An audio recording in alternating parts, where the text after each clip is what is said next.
নির্বাচনের পক্ষে।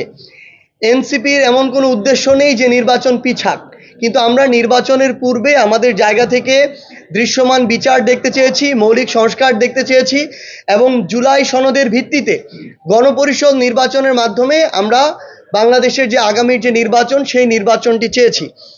যে এই যে এত বড় একটা গণহত্যা হলো বাংলাদেশে, হাজারের অধিক মানুষকে এভাবে হত্যা করা হলো, এরকম করে বিচার বহির্ভূত হত্যাকাণ্ড, গুম খুন হাজারে হাজারে হয়েছে এই বাংলাদেশে 16 বছরে, এবং একটা এত বড় জুলাই গণহত্যা হয়েছে। তো আমরা সেই জায়গা থেকে এনসিপির পক্ষ থেকে স্পষ্ট করে বলেছি আমরা একটা দৃশ্যমান বিচার দেখতে চাই। এখানে প্রশ্নটা শুধু এনসিপির সদস্য সচিব জনাব আক্তার হোসেন নয়, তিনি অভ্যুত্থানের একজন সংগঠক। সেখানে আমাদের ডাক্তার তাসনিম জারা, যিনি এনসিপির সিনিয়র যুগ্ম সদস্য সচিব, তিনি ছিলেন। আমরা দেখেছি বিএনপির মহাসচিব জনাব মির্জা ফখরুল ইসলাম আলমগীর ছিলেন, তার সাথেও কিভাবে আচরণ করা হচ্ছিল।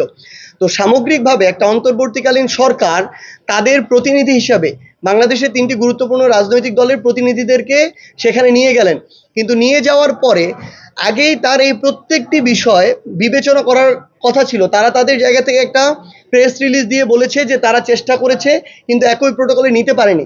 তাহলে কোন প্রোটোকলে নিলে আপনারা তাদেরকে ভালোভাবে তাদের ওই নিরাপত্তা দিতে পারতেন, এটা আপনার আগেই চিন্তা করা দরকার ছিল।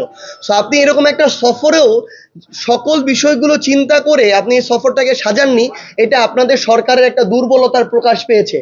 এই প্রকাশটা শুধু এই সফরে না, পুরো বাংলাদেশে আমরা বিভিন্ন জায়গায় এটা দেখতে পাচ্ছি।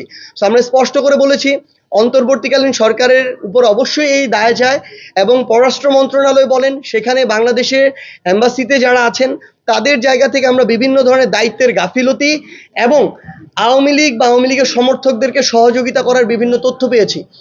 কোনো রাজনৈতিক দলকে ছোট করে, টিটকারি করে যারাই করেছে, আজকে থেকে 2 বছর আগে বিএনপি জামায়াত ইসলামকে নিয়ে এভাবে আওয়ামী লীগ টিটকারি করতো, ছোট করতো, যারাই করেছে তাদের পরিণতি আগামীর বাংলাদেশের রাজনীতিতে ভালো হবে না।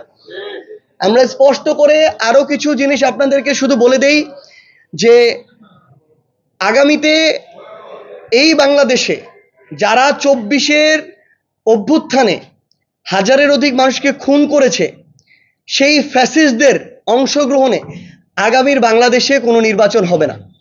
আওয়ামী লীগ এই বাংলাদেশের কোনো নির্বাচনে আগামীতে আর অংশগ্রহণ করতে পারবে না। আমরা ওই প্রক্রিয়ার দিকে যাচ্ছি যে এখন তাদের কার্যক্রম নিষিদ্ধ হয়েছে, বিচারিক প্রক্রিয়ায় আওয়ামী লীগ দল হিসেবে তাদের বিচার হবে এবং দল হিসেবে তাদেরকে নিষিদ্ধ হতে হবে। বাংলাদেশে না, পৃথিবীর কোনো জায়গায়